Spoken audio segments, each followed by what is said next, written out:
We got a contract on our house in under 48 hours. And I need to be honest with you, I was not ready.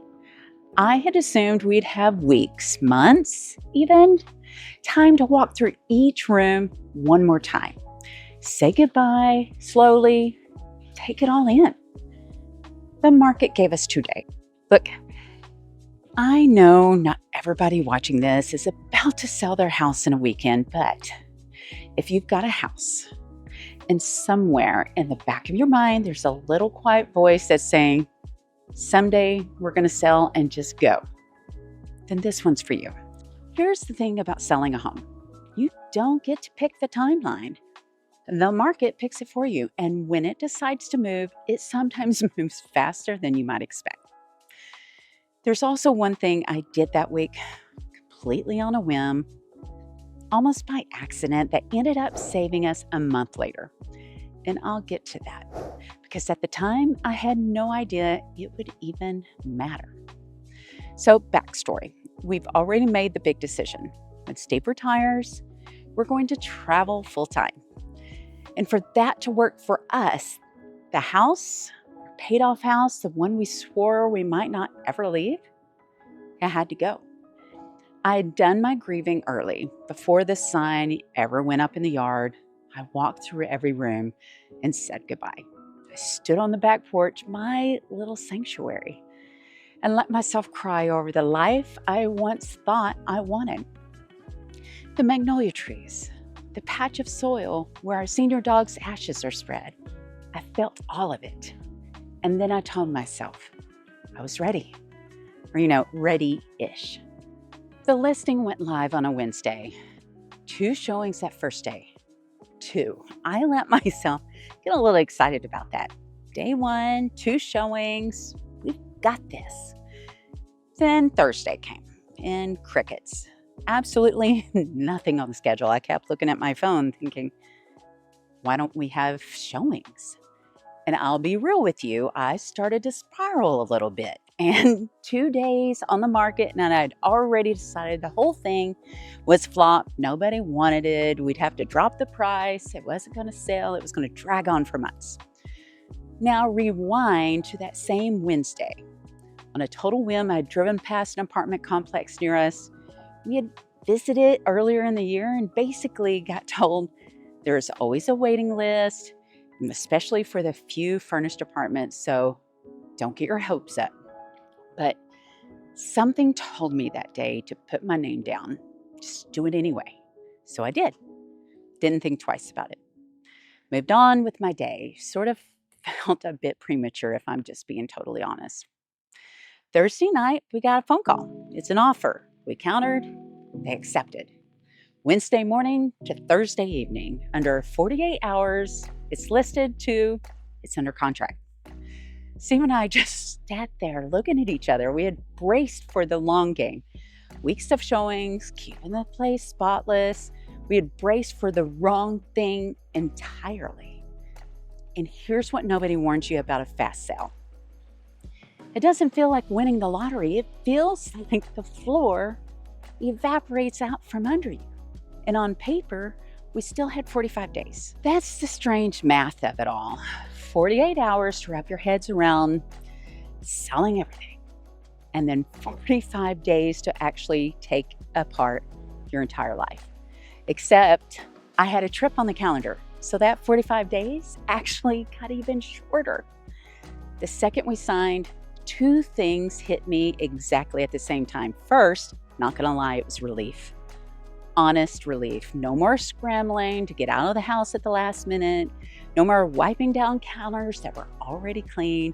And right behind it was sheer panic, because I looked around the house and actually saw just how much stuff was still in the house.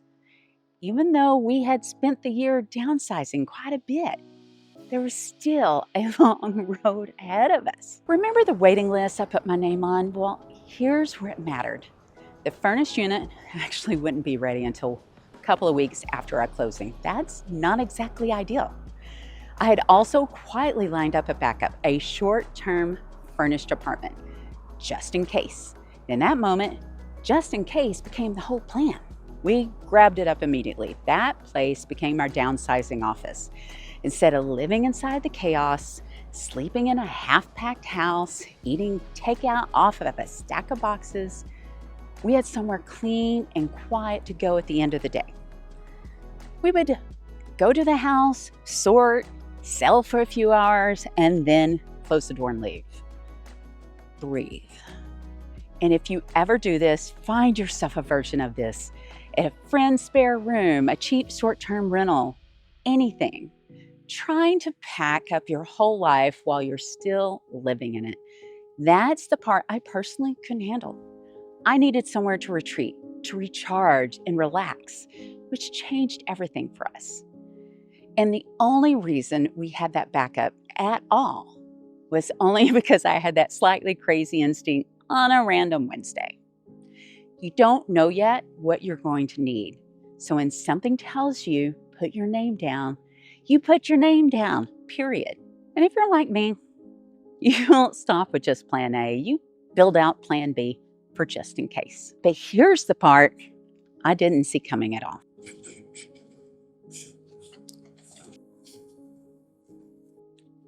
For weeks after we moved out, we kept doing the same thing. We'd be out running errands, driving home at the end of the evening, and wouldn't you know it, we would pull up to our old house.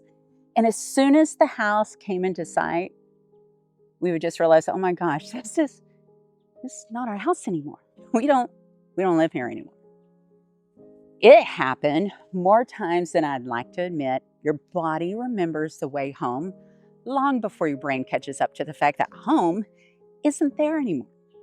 And honestly, I think the only reason I could laugh at that instead of coming apart is I had already done my crying weeks before. By the time everything moved at warp speed, there was nothing left to grieve. Because underneath all of it, the fast sale, the boxes, the wrong driveways, there's a reason we're in such a hurry. I've watched too many of my own family run out of time before they ever got to the good part. I don't want to be the one looking back wishing I'd gone sooner. That house, it was supposed to be the rest of our lives. And somewhere in those 45 days, it hit me. The rest of our life was never going to happen inside that house. It was out here. And we had just given ourselves permission to go find it. Now, here's the part that makes people look at me like I've lost my mind. We sold the house and then moved into an apartment in the same neighborhood. You sold your house to stay here? Yeah, it was one of the best calls that we made so that Steve would have the same commute. We'd have our same neighborhood routines, close to our friends, same grocery stores, because in 6 months' time, we will be gone. And between now and then, we wanted a runway that was familiar.